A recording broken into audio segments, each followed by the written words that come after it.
બંધારણ ઘડવામાં ખૂબ સરસ આવ્યું છે. હમણાં જ આપણે જોયું છે એનું વિમોચન કરી બધું વંચાણ થયું.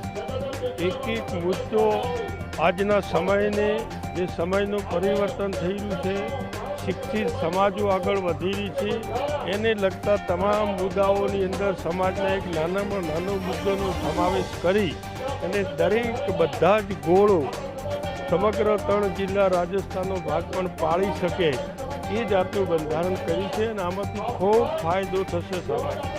દરેક ક્ષેત્રે જન્મ મરણ બીજા કોઈ પ્રસંગો સામાજિક બીજા બધા વ્યવહારો હતા, આ બધા જ બંધારણમાં લીધા છે અને સમાજને તમામે તમામ ફાયદારૂપ છે.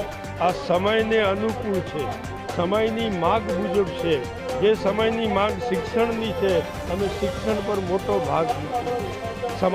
સમયની માંગ ખર્ચા ઓછા કરવાની છે, તમામ ક્ષેત્રે ખર્ચાઓમાં કાપ મૂક્યો છે અને સમાજ દરેક ક્ષેત્રે ઉન્નતિ કરે એવા પ્રયાસો કરી મૂક્યું છે અને બધે વધારી દીધું છે અને સારું બંધારણ પાળશે.